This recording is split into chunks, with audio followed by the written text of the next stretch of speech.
بعد از حمد و صلات واجب الاحترام سامعین محترم، اللہ تبارک و تعالیٰ کا لاکھ شکر ہے کہ جس کی توفیق خاص سے ہم سارے اللہ کے گھر میں جمع ہوئے ہیں۔ میری دعا ہے کہ رب کائنات ہم سب کا مل بیٹھنا اپنی بلند و بالا پاک بارگاہ میں قبول فرمائے۔ اگر آپ چاہتے ہیں کہ دنیا کے سارے غم دور ہو جائیں، روز قیامت ہماری بخشش ہو جائے، تو پھر ہر گھڑی ہر لمحہ کریمہ کا رحیمہ کا مدینے کے جان آمینہ کے لال احمد مجتبیٰ حضرت محمد مصطفیٰ صلی اللہ علیہ وآلہ وسلم کی ذات اقدس پہ درود پاک بھیجا کرے۔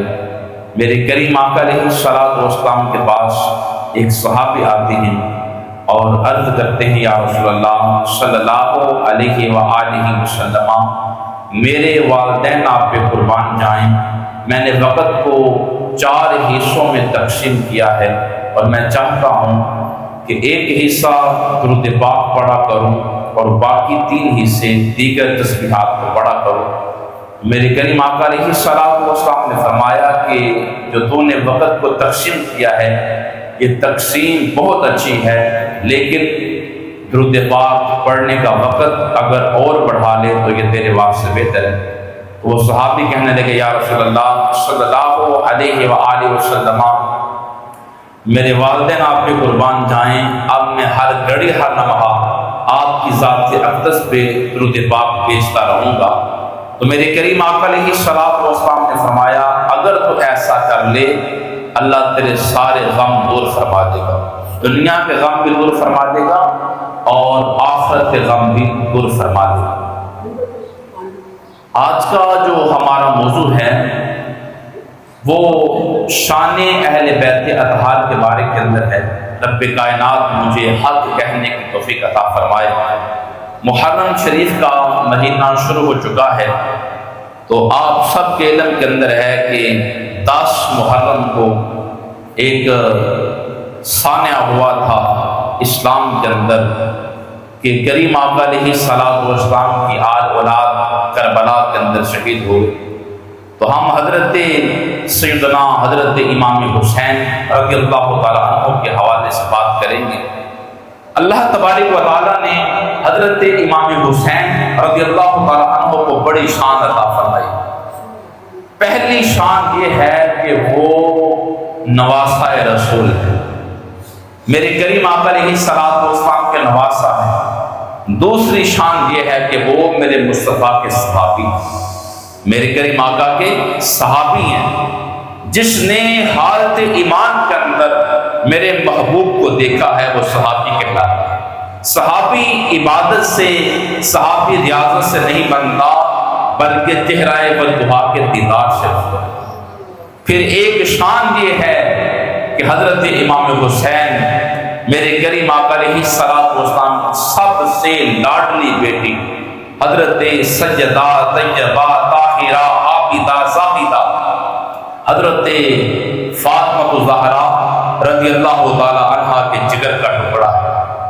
پھر میرے کریم آقا علیہ السلام کے ساتھ نسبت ہوتے ہوئے حضرت امام حسین کی شان یہ ہے کہ وہ شیر خدا کے صاحبزادے، وہ شیر خدا کے صاحبزادے، رب کائنات نے بڑی شانوں سے نوازا۔ میرے کریم آقا علیہ السلام نے فرمایا کہ میرے بیٹے حسن اور حسین یہ جنت کے نوجوانوں کے سردار ہیں، اور فرمایا کہ ہر بندے کا جو نسب ہے اس کے باپ سے چلتا ہے، لیکن فرمایا کہ حسین کا حسن کا نسب میں ہے، یعنی کہ ہر بندے کی اولاد جو ہے اس کے باپ سے چلتی ہے، لیکن فرمایا میری اولاد فاطمہ کے بیٹے، فاطمہ کی اولاد میری اولاد ہے۔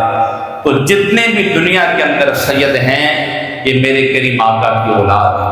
اور میرے حضور نے فرمایا کوئی بندہ بھی اس وقت تک مومن نہیں ہو سکتا جب تک وہ سب سے زیادہ مجھ سے پیار نہ کرے۔ آقا نے فرمایا جو سب سے زیادہ مجھ سے پیار نہ کرے پھر اپنے گھر والوں سے زیادہ میرے گھر والوں سے پیار کرے، اپنی اولاد سے زیادہ میری اولاد سے پیار کرے، اور فرمایا اپنے وجود سے زیادہ میرے ساتھ محبت کرے۔ جب یہ چیزیں پیدا ہوں گی تو پھر ایک بندہ ایک مومن بنتا ہے۔ تو شان اہل بیت یہ تو جتنی بیان کرے کم ہے۔ حضرت امام حسین رضی اللہ تعالیٰ عنہ کی ساری زندگی قرآن کے مطابق ہوئی۔ آج کوئی دعویٰ کرتا ہے حسینی ہونے کا تو یاد رکھے اس کی زندگی، اس کا عقیدہ اللہ کے قرآن کے مطابق ہونا چاہیے۔ آغاز کے اندر 2 آیتیں میں سنا کر بات کو آگے بڑھاؤں گا۔ جو قرآن نے کہا حضرت امام حسین نے وہ کر کے دکھایا۔ قرآن نے حکم دیا اہل ایمان کو، حکم کیا دیا؟ معروف آیت ہے، فرمایا کہ یا ایھا الذین آمنوا استعینوا بالصبر والصلاۃ ان اللہ مع الصابرین۔ کہا کہ اے ایمان والو نماز کے ذریعے اور صبر کے ذریعے اللہ سے مدد چاہو۔ ان اللہ مع الصابرین، بے شک اللہ صبر کرنے والوں کے ساتھ۔ اب یہ قرآن کی آیت ہے، اور امام حسین کی زندگی دیکھی۔ جب واقعہ کربلا پیش آیا ہے، مدینہ سے مکہ گئے اور مکہ سے پھر جو ہے وہ کربلا تک کا سفر کیا۔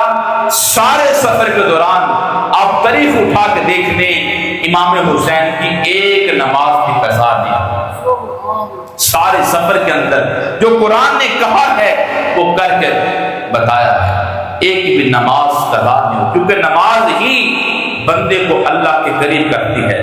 تو امام حسین کے ساتھ محبت کا دعویٰ کرنے والے جو بھی ہیں، ہم ہیں، سارے ہیں، امام حسین کا مقام تو یہ ہے اپنے تو اپنے جو مسلمان نہیں ہیں وہ بھی ان سے محبت کرتے ہیں، جو ہندو ہیں، سکھ ہیں، عیسائی ہیں، جو مسلمان نہیں ہیں وہ بھی ان سے محبت کرتے ہیں۔ تو امام حسین رضی اللہ تعالیٰ عنہ سے محبت کا تقاضا یہ ہے کہ بندہ فقط 5 وقت کا نمازی بن جائے، کیونکہ نماز دیکھیں ہمیں کہا گیا نماز کے بارے میں کہ تہجد ادا کرنی ہے، پھر فجر ادا کرنی ہے، پھر چاند ہے، پھر اشراق ہے، پھر قیام اللیل ہے، 5 نمازیں ہیں، اور پھر تہجد آ جاتی ہے۔ بار بار ہمیں نماز کا کہا گیا، پھر نوافل کہے گئے۔ اس سے فائدہ کیا ہوتا ہے؟ بندہ مومن اللہ کے قریب ہوتا ہے۔ تو پھر آگے کربلا کے میدان کے اندر اپنا سارا خاندان دین کے نام پر قربان کر دیا، لیکن زبان پر اف تک نہیں آیا، زبان پر اف تک نہیں آیا، بلکہ ہر موقع پر صبر کیا ہے اور صبر کا حکم دیا ہے۔ اور جب بندہ صبر کرتا ہے، اللہ کا وعدہ ہے ان اللہ مع الصابرین۔ تو پیغام حسین یہ ہے کہ ایک تو خدا کی بندگی کو نہ چھوڑا جائے، اور دوسرا زندگی کے اندر کوئی موقع آ جائے، کوئی وجہ آ جائے تو صبر کا دامن نہیں چھوڑ۔ اور اگلا قرآن کا پیغام اور امام حسین کی زندگی قرآن کے مطابق، اللہ کا قرآن کہتا ہے وَلَا تَقُولُوا لِمَن يُقْتَلُ فِي سَبِيلِ اللَّهِ أَمْوَاتٌ بَلْ أَحْيَاءٌ وَلَٰكِن لَّا تَشْعُرُونَ۔ کہا لوگوں جو اللہ کی راہ میں مارے جائیں ان کو مردہ مت کہنا، بلکہ وہ زندہ ہیں، لیکن آپ کو شعور نہیں ہے۔ جو بندہ اللہ کی راہ کے اندر قربان ہو جاتا ہے، اللہ کی راہ میں شہید ہو جاتا ہے، پھر اسے حکم دیا گیا کہ آپ اسے مردہ نہیں کہنا، بلکہ اللہ نے اسے زندگی عطا فرما دی ہے۔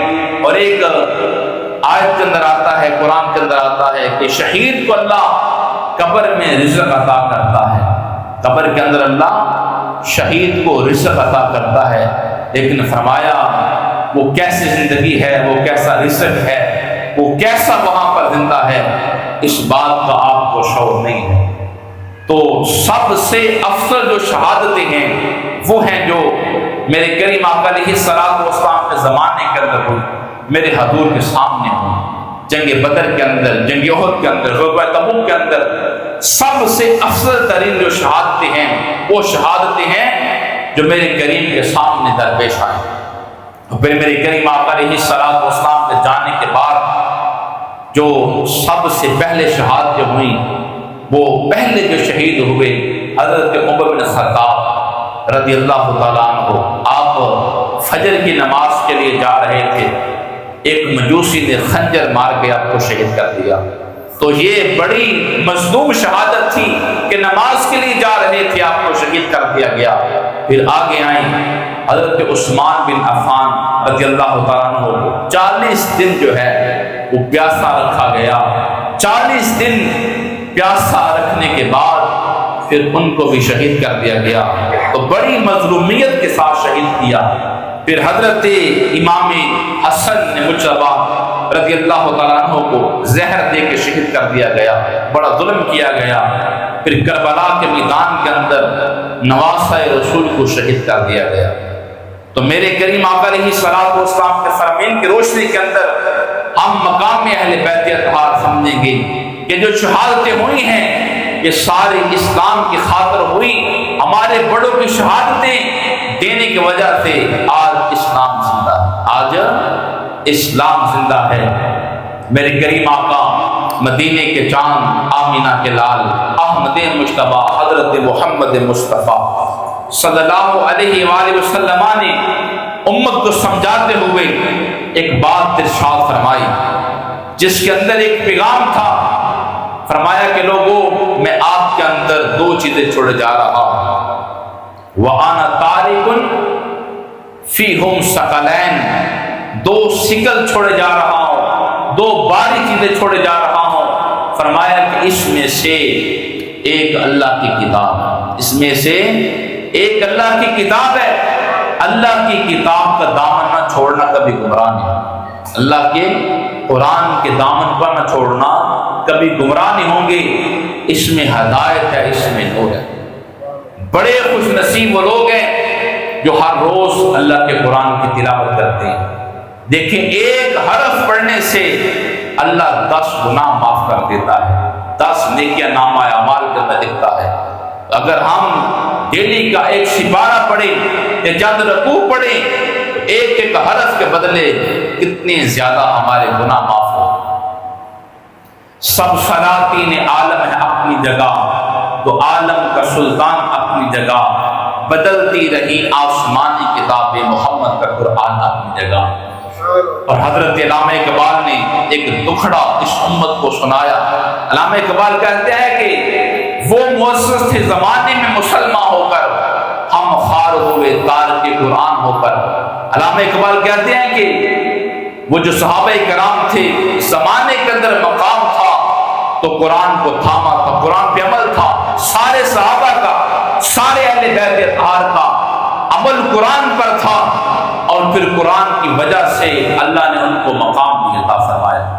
علامہ اقبال نے شکوہ کیا تھا نا خدا سے، کہا کہ یا اللہ، تیرے کعبے کو جبینوں سے سجایا ہم نے، تیرے قرآن کو سینوں سے لگایا ہم نے، پھر بھی کہتا ہے وفادار نہیں، ہم وفادار نہیں، تو بھی تو دلدار۔ شکوہ کیا کہ یا اللہ، ہم نے اپنے بچے قربان کروائے، ہم نے گھر بار چھوڑی، جائیدادیں چھوڑی، ہم نے ہجرت کی، نہ دریا دیکھے نہ صحرا دیکھے۔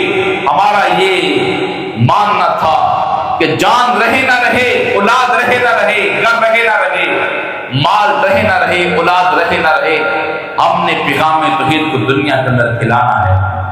یا اللہ، قربان سب کچھ ہم نے کروایا، لیکن آج غربت ہے تو مسلمانوں پر ہے، آج ظلم ہو رہا ہے تو مسلمانوں پہ ہو رہا ہے، آج کٹے جا رہے ہیں تو مسلمان کٹے جا رہے ہیں۔ پھر خود علامہ اقبال جواب شکوہ کے اندر لکھتا ہے، علامہ کہتا ہے کہ خدا کی طرف سے پیغام، میرے کعبے کو جبینوں سے سجایا کس نے، میرے قرآن کو سینوں سے لگایا کس نے، تھے تو آبا ہی وہ تمہارے، مگر تم کیا ہو، ہاتھ پہ ہاتھ درے منتظر فردا ہو۔ علامہ کہتے ہیں کہ وہ تھے صحابہ کرام، وہ تھے اہل بیت اطہار کہ جنہوں نے اپنا گھر بار چھوڑا، کربلا میں بچے قربان کروا دیے اسلام کی خاطر۔ آپ نے اسلام کے لیے کیا کیا ہے؟ نہ خود دین سیکھ سکے، نہ بچوں کو دین سکھایا۔ اگر مشکل وقت آ جائے اسلام پر، ہم بچوں کو چھپاتے ہیں، حالات خراب ہیں، مسئلہ خراب ہو جائے گا، لیکن قربان جائیں صحابہ اہل بیت پر اپنی جان نے دیکھی، بلکہ امام حسین نے دین کو بچانے کے لیے، دین کی خاطر